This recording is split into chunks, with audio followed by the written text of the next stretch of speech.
क्या आप जानते हैं कि इंसानी आँख और ब्लैक होल के दरमियान एक हैरत अंगेज़ ताल्लुक़ है।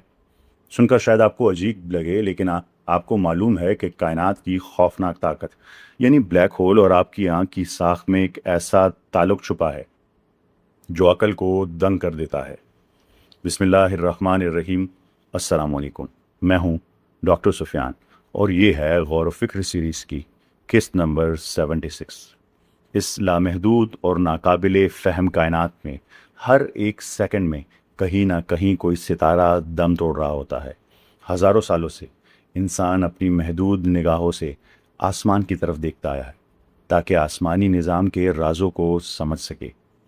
लेकिन कुरान मजीद में अल्लाह ताला हमें बार बार गहराई में देखने का हुक्म देता है, अपनी अकल को इस्तेमाल करने और तदब्बर यानी गहरे मंतकी गौर व फिक्र का हुक्म देता है।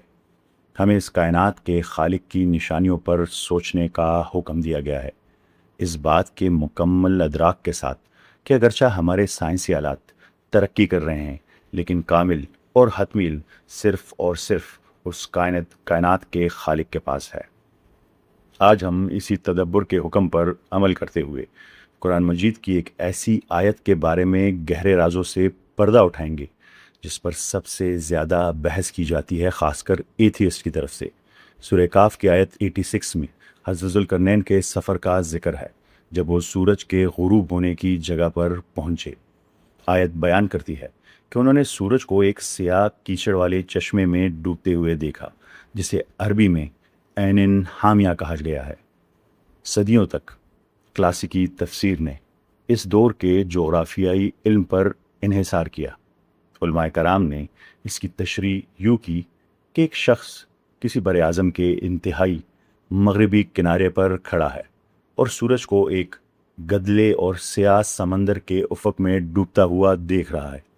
ताहम जदीद दौर के नाकिदीन अक्सर इस क्लासिकी तशरीह पर एक सख्त एतराज़ उठाते हैं। वो आयत में इस्तेमाल होने वाले एक मखसूस अरबी लफ्ज़ वजदहा की तरफ इशारा करते हैं, जिसका वाज़े मतलब है उसने पाया। नाकिदीन की दलील ये है कि कुरान करीम यहाँ ये नहीं कह रहा कि हज़रत ज़ुल्करनैन को सूरज डूबता हुआ महसूस हुआ या महज ऐसा नज़र आया, बल्कि कुरान करीम बड़े हतमी अंदाज में कह रहा है कि उसने हकीकत में सूरज को इस चश्मे में डूबते हुए पाया। इस बुनियाद पर शकूक पैदा करने वाले ये एतराज़ करते हैं कि कुरान करीम यहाँ साइंसी लिहाज से एक गलत दावा कर रहा है, नऊज़ बिल्लाह। अपने इस एतराज़ को मंतकी तौर पर मजबूत बनाने के लिए शकूक पैदा करने वाले इसी सूरत यानी सूरह काफ की चंद आयत पीछे यानी आयत नंबर 65 का हवाला देते हैं। आयत 65 में जब हज़रत मूसा अलैहिस्सलाम की मुलाकात हज़रत खिज़र से होती है तो कुरान इन्हीं अल्फाज में बयान करता है, फ़वजदा अबदन मिन इबादिना, बस इन दोनों ने हमारे बंदों में से एक बंदे को पाया। सेम लफ्ज़। नाकिदीन दलील देते हैं कि यहाँ हज़रत मूसा अलैहिस्सलाम ने हज़रत खिज़र को हकीकत में यानी फ़िज़िकली पाया था। ये महज कोई ज़ाविया निगाह या नज़र का धोखा नहीं था, बल्कि 100% फ़िज़िकल रियलिटी थी। लेकिन ज़रा सोचिए, क्या इसका मतलब ये है कि पिछली क्लासिकी तशरीहात गलत थी? हरगिज़ नहीं। कलाम इलाही की हिकमतें और इसकी लेयर्स लामहदूद है। पिछले अदवार में उस वक्त के जोग्राफियाई इल्म के मुताबिक जो ज़मीनी तशरीह की गई वो अपने दौर के लिहाज से बिल्कुल बजा थी, लेकिन कुरान मजीद हमें बार बार आसमान और ज़मीन की तख्लीक में गौर व फिक्र यानी तदब्बर का हुक्म देता है और फरमाता है कि इस कायनात के ज़र्रे ज़र्रे में अकल वालों के लिए निशानियाँ हैं। चूँकि हमारा इल्म हमेशा से महदूद है और अल्लाह ताला की कायनात के राज लामहदूद, तो क्यों ना आज हम अपने इसी महदूद इल्म के साथ इस मंज़र को एक बिल्कुल नए और मुख्तलिफ ज़ाविये से समझने की कोशिश करें। क्या ये मुमकिन नहीं कि इस आयत के अल्फाज में ज़मीन के साथ साथ एक बहुत गहरी और फल्कियाती हकीकत भी पोशीदा हो? क्या हो अगर ज़ुल्करनैन ने वाक़अतन सूरज को डूबते हुए पाया हो, लेकिन ज़मीन की मिट्टी पर नहीं बल्कि कायनात की लामहदूद वसतों में। आइए खला की गहराइयों का सफ़र करें और ऐन हामिया की असल साख्त को डिकोड करें। ये समझने के लिए कि हज़रत ज़ुल्करनैन ने वाकई क्या पाया था, हमें सबसे पहले ان کے سفر کے حیران کن پیمانے یا اسکیل کو سمجھنا ہوگا۔ قرآن کریم ان کے سفر کے طریقے کو بیان کرنے کے لیے ایک خاص لفظ استعمال کرتا ہے، سببا، فَأَتْبَعَ سَبَبًا، بس اس نے ایک راستے کا پیچھا کیا۔ کلاسک عربک میں سببا کا مطلب محض کوئی کچی سڑک یا پگڈنڈی نہیں ہے، اس کا مطلب ہے اوپر چڑھنے کا ذریعہ، اوپر کی طرف کھینچی ہوئی رسی یا دو مختلف مقامات کو جوڑنے والا ایک باقاعدہ راستہ۔ اگر ہم اسے جدید یعنی تھیوریٹیکل ایسٹرو فزکس کی اینک سے دیکھیں تو یہ اصطلاح انٹرسٹیلر یعنی ستاروں کے درمیان یا انٹر گلیکٹک یعنی گلیکسیز کے درمیان سفر کی طرف مضبوط اشارہ کرتی ہے، جیسے کسی کائناتی پل کو عبور کرنا یا زمان و مکان کو موڑ کر سفر کرنا۔ حضرت ذوالقرنین محض کسی زمینی براعظم پر پیدل نہیں چل رہے تھے، وہ آسمانوں کے کائناتی راستوں پر سفر کر رہے تھے۔ کائنات کے اس عظیم اور شاندار مقام سے وہ عین کیا تھا جس کا انہیں سامنا ہوا؟ آئیے ذوالقرنین کے سفر میں آنے والے اس لفظ عین کا گہرائی سے تجزیہ کرتے ہیں۔ عام طور پر زمینی سیاق و سباق میں عین کا ترجمہ پانی کا چشمہ کیا جاتا ہے۔ اگر ہم اسے کائناتی پیمانے پر دیکھیں تو حیرت انگیز طور پر جدید ایسٹرو فزکس میں بلیک ہول کو بھی کشش ثقل کا ایک کنواں یعنی گریوٹی ویل کی کہا جاتا ہے، جو اپنے ارد گرد کی ہر چیز کو اپنے اندر کھینچ لیتا ہے۔ لیکن بات صرف یہیں ختم نہیں ہوتی۔ کلاسک عربک میں لفظ عین کا سب سے بنیادی اور اولین مطلب ایک آنکھ ہے، انسانی آنکھ۔ عربی ادب اور کلاسیکی شاعری کی تاریخ اٹھا کر دیکھیں تو عین کا سب سے بنیادی مطلب آنکھ ہی ہوگا۔ عربی کے عظیم ترین شاعر المتنبی سے لے کر جریر تک جب بھی کسی نے آنکھوں کی پراسرار گہرائی یا کشش کا ذکر کیا ہے تو عین یا عیون کا لفظ استعمال ہوا ہے۔ اردو میں بھی ہم محبت سے کسی کو قرۃ العین یعنی آنکھوں کی ٹھنڈک کہتے ہیں۔ تو جب قرآن کریم کائنات کے ایک پراسرار اور گہرے ترین مقام کو عین کہہ رہا ہے تو در حقیقت وہ ہمیں کائنات کی اس دیو قامت آنکھ کی طرف اشارہ کر رہا ہے، جسے آج ہم بلیک ہول کہتے ہیں۔ اب ذرا ان دونوں باتوں کو ملائیں۔ ایک کائناتی کنواں جو دیکھنے میں بالکل ایک آنکھ جیسا ہے۔ جب ہم انسانی آنکھ کی حیاتیاتی یعنی بائیولوجیکل سٹرکچر کو کائنات کی سب سے پراسرار اور طاقتور چیز یعنی بلیک ہول کے ساتھ سامنے رکھتے ہیں تو ان دونوں کے درمیان موجود منطقی اور بصری مماثلتیں انسانی عقل کو دنگ کر دیتی ہے۔ لیکن اس حیرت انگیز مماثلت سملیرٹی کو پوری طرح سمجھنے کے لیے ہمیں پہلے یہ جاننا ہوگا کہ خود بلیک ہول کی ساخت کیا ہے۔ جب ہم ماہرین فلکیات کائنات کے ان دیو قامت اور خوفناک اجسام کو دیکھتے ہیں تو حقیقت میں وہ کیا دیکھ رہے ہوتے ہیں؟ ایک بلیک ہول چند مخصوص خصوصیات پر مشتمل ہوتا ہے۔ ایونٹ ہورائزن ہے سب سے پہلے، اس کے مرکز میں ایونٹ ہورائزن ہوتا ہے۔ یہ وہ حد ہے جہاں سے واپسی ناممکن ہے۔ یہ کشش ثقل یعنی گریویٹی کا ایک ایسا شدید کنواں ہے جو روشنی کے ذرات یعنی فوٹونز کو بھی ہمیشہ کے لیے قید کر لیتا ہے، جس کی وجہ سے یہ کائنات کی تاریک ترین سیاہی بن جاتا ہے۔ دوسرا ہے ایکریشن ڈسک۔ اس تاریکے کے ارد گرد ایکریشن ڈسک ہوتی ہے۔ یہ انتہائی گرم گیس پلازما اور ستاروں کے مادے پر مشتمل ایک نہایت تیزی سے گھومتا ہوا انتہائی چمکدار رنگ ہے، چھلا ہے۔ پھر ہے گریویٹیشنل لینزنگ، اور آخر میں اپنے ہی بے پناہ ماس کی وجہ سے ایک بلیک ہول اپنے ارد گرد زمان و مکان یعنی اسپیس ٹائم کی چادر کو اس قدر موڑ دیتا ہے کہ اس کے پیچھے سے آنے والے ستاروں کی روشنی بھی مڑ جاتی ہے، کرو ہو جاتی ہے۔ اس مظہر کو ماہرین فلکیات گریویٹیشنل لینزنگ کہتے ہیں۔ اب آئیے انسانی آنکھ اور بلیک ہول کے درمیان ان حیرت انگیز مماثلتوں سملیرٹیز کو سمجھتے ہیں، تاکہ ہمیں معلوم ہو سکے کہ عربی لفظ عین یعنی آنکھ کو بلیک ہول کی وضاحت کے لیے کیوں استعمال کیا جا سکتا ہے۔ سب سے پہلے پتلی آنکھ کی پتلی یعنی پیوپل اور ایونٹ ہورائزن۔ اپنی آنکھ کے مرکز میں موجود پیوپل کیوں دیکھیں، یہ بالکل سیاہ نظر آتی ہے۔ کیوں؟ کیونکہ یہ ایک حیاتیاتی کنواں ہے۔ روشنی اس کے اندر جاتی ہے، اندرونی ٹیشوز اسے جذب کر لیتے ہیں اور وہ روشنی واپس باہر نہیں آ سکتی۔ بالکل اسی طرح بلیک ہول کا اپنا ایک ایونٹ ہورائزن ہوتا ہے۔ یہ کائنات کی سب سے گہری تاریکی ہے اور اس کی وجہ بھی بالکل وہی ہے۔ یہ کشش ثقل کا ایک ایسا مخصوص کنواں ہے جو اتنی شدت رکھتا ہے کہ تمام روشنی کو ہمیشہ کے لیے قید کر لیتا ہے۔ फिर आता है आयरिस और एक्रीशन डिस्क। आपकी स्याह पुतली के इर्द गिर्द एक रंगीन छल्ला होता है जिसे आयरिस कहते हैं। इसी तरह ब्लैक होल के मरकज़ की मुतलक तारीकी के गिर्द एक्रीशन डिस्क का फ्रेम होता है। फिर आता है हयातियाती अज्सा यानी बायोलॉजिकल लेंस और ग्रेविटेशनल लेंसिंग।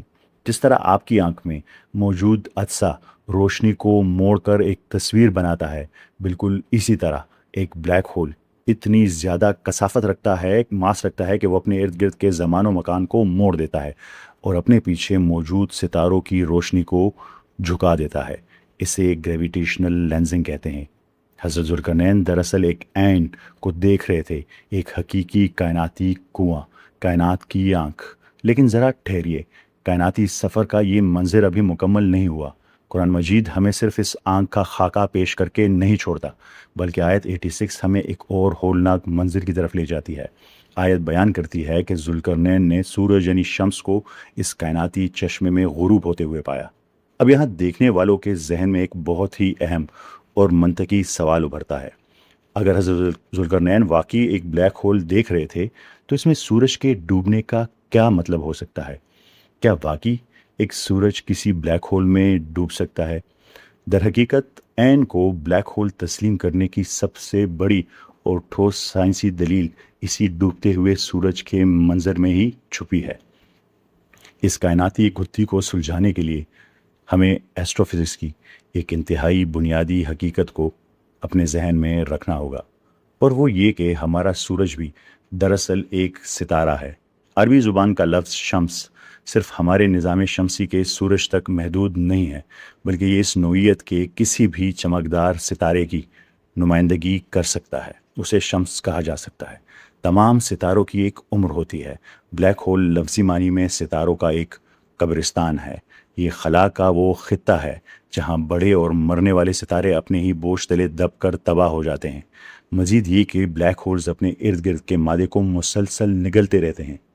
जब कोई सितारा ब्लैक होल की कशिश शकल यानी ग्रेविटी के कुएं के बहुत करीब आ जाता है, तो इसे नाकाबिले तस्वुर लहरों की ताकत यानी टाइडल फोर्सेस का सामना करना पड़ता है।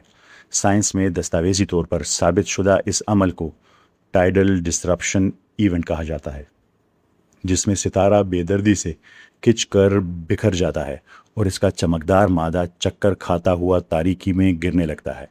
अगर आप किसी कायनाती रास्ते या सबबा पर सफ़र कर रहे हों और एक देव कामत सितारे को ब्लैक होल के हाथों निगले जाते हुए देखें, आप हकीकत में हतमी और सबसे बड़ा ग़ुरूब आफ़ताब देखेंगे।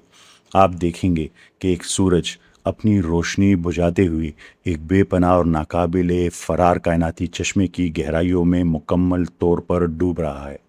लेकिन कुरान मजीद ने इसे महज एक आम ऐन कहकर नहीं छोड़ा, बल्कि इसके साथ एक बहुत ही मखसूस और पुरस्कार सिफ्त इस्तेमाल की है, हामिया। लेकिन बात यहाँ ख़त्म नहीं होती। जब ये देव कामत सितारा इस कायनाती चश्मे में डूब रहा होता है, तो इस वक्त इस चश्मे की फ़िज़िकल कंडीशन क्या होती है?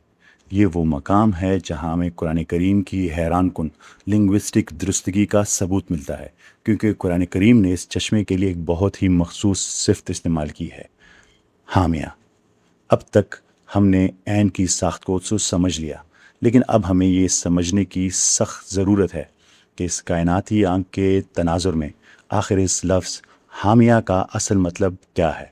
इन दोनों बातों का यानी सूरज के डूबने का और इस लफ्ज़ हामिया का आपस में एक इंतहाई गहरा साइंसी ताल्लुक़ है। जब सितारे का मादा इस ब्लैक होल में गिरता है, तो वहाँ दो बिल्कुल मुतज़ाद यानी ऑपोजिट और इंतहाई शदीद अमल बैक वक्त वाक़या हो रहे होते हैं। मरकज़ में तारीकी होती है और इसके इर्द गिर्द लाखों डिग्री की दहकती हुई हरारत। क्या आप जानते हैं कि इल्म क़िरात की इस्लामी रिवायत में इस एक लफ्ज़ की दो मुस्तनिद तिलावतें मौजूद हैं और हर एक क़िरात की जड़ एक मुख्तलिफ अरबी लफ्ज़ से निकलती है। जब हम इन दोनों को आपस में मिलाते हैं, तो ये ब्लैक होल में सितारे के डूबने की बिल्कुल बेऐब दोहरी साइंसी तस्वीर पेश करता है। सबसे पहला है हामियातिन, यानी हामिया, इसकी जड़ हा मीम अलिफ है। इसका मतलब है कि मुकम्मल तौर पर गदला, हद दर्जा तारीक या स्याह की जड़। ज़रा सोचें, इवेंट होराइज़न जिसका मैंने ऊपर जिक्र किया के लिए इससे बेहतर क्या तशरीह हो सकती है। ये गदली तारीकी का वो कुआं है جہاں بصری معلومات ہمیشہ کے لیے تباہ ہو جاتی ہے۔ جو اس کی دوسری قرت ہے، دوسری تلاوت ہے، اس کی جڑ ہے ہے میم یہ۔ اس کا مطلب ہے انتہائی گرم ابلتا ہوا یا شدید تپتا ہوا۔ ایکریشن ڈسک کے لیے اس سے بہتر کیا لفظ ہو سکتا ہے؟ جب ستارے کو تاریک کنویں کی طرف کھینچا جاتا ہے تو بے پناہ رگڑ اور کشش ثقل یعنی گریوٹی کے دباؤ کی وجہ سے اس کا مادہ لاکھوں ڈگری تک گرم ہو جاتا ہے، جس سے آگ کا ایک بھڑکتا اور ابھلتا ہوا چھلا وجود میں آتا ہے۔ ایک ناقابل فرار گہری کائناتی آنکھ جس کا مرکز مکمل طور پر تاریک ہے، لیکن اس کے ارد گرد روشنی کا ایک انتہائی گرم ابلتا اور بھڑکتا چھلا ہے جو ایک دم توڑتے ستارے کو اپنے گہرائیوں میں کھینچ رہا ہے۔ یہی ہے عین حامیہ۔ جب ناقدین قرآنی لفظ وجدہ پر اعتراض کرتے ہیں تو وہ دراصل یہ فرض کر لیتے ہیں کہ قرآن کریم کا علم 7ویں صدی کی زمینی اور محدود سوچ کا پابند ہے۔ وہ یہ فرض کر لیتے ہیں کہ سورج کو لازمی طور پر زمین کے کسی جوہر میں ہی گرنا چاہیے، لیکن اس کائنات کے خالق نے جو الفاظ منتخب کیے ہیں، سببہ، عین حامیہ یا حامیہ، وہ اپنے نزول کے دور اور زمان و مکان کی تمام حدود سے بالاتر ہیں۔ تدبر کے ذریعے ہم یہ دریافت کرتے ہیں کہ قرآن کائنات کے عظیم سائنسی نظام سے ہرگز متصادم نہیں ہے، بلکہ وہ اس نظام کی ایک ہولناک نہایت خوبصورت اور سائنسی لحاظ سے بالکل درست منظر کشی کرتا ہے۔ ہم اس مقدس متن کو دوبارہ نہیں لکھ رہے، ہم محض انسانی علم کے ارتقاء کو اس بات کی اجازت دے رہے ہیں کہ وہ حقیقت کی ان گہری لیئرز کو، تہوں کو، ان سے پردہ اٹھائے جو اللہ تعالیٰ نے آج سے 1400 سال پہلے اس کتاب میں محفوظ کر دی تھی۔ تاہم یہ بات ہمیشہ یاد رکھنی چاہیے کہ کائنات کے ان عظیم رازوں کو سمجھنے کی یہ ہماری ایک ادنا چھوٹی سی کاوش ہے۔ انسانی عقل اور ہمارا علم نہایت محدود اور ناقص ہے، جبکہ کامل، بے عیب اور حتمی علم صرف اور صرف اسی ذات کے پاس ہے جس نے اس لامحدود کائنات کو تخلیق کیا۔ ہماری یہ دعا ہے کہ اللہ رب العزت ہماری رہنمائی فرمائے، ہمیں ہدایت فرمائے، ہمیں اپنی نشانیوں کو درست طور پر سمجھنے کی توفیق عطا فرمائے، اور اس فکری سفر میں ہماری تمام خامیوں کو اور کوتاہیوں کو معاف فرمائے۔ آمین۔ غور و فکر کی قسط نمبر 76 میں ستاروں کے اس قبرستان کے اس سفر میں میرے ساتھ شامل ہونے کا آپ کا بہت بہت شکریہ۔ ہمارے علمی اور دعوتی مشن آپ کے عملی تعاون کے بغیر ادھورا ہے۔ میرے آپ سے ایک گزارش ہے کہ اگر اس ویڈیو نے آپ کی سوچ کے نئے دروازے کھولے ہوں تو اسے اپنے تک محدود نہ رکھیں۔ اس ویڈیو کو زیادہ سے زیادہ شیئر کر کے ہمارے اس مشن کا حصہ بنیں اور اپنا مؤثر کردار ادا کریں، تاکہ ہم سب مل کر کلام الہی کی اس فکری اور سائنسی عظمت کو دنیا تک پہنچا سکیں۔ اگلی ملاقات تک اپنا تجسس قائم رکھیں، تجزیہ کرتے رہیں، اور آسمانوں میں بکھری ہوئی نشانیوں پر غور و فکر کرنا کبھی نہ چھوڑیں۔ آپ سب کا بہت شکریہ۔ اللہ حافظ۔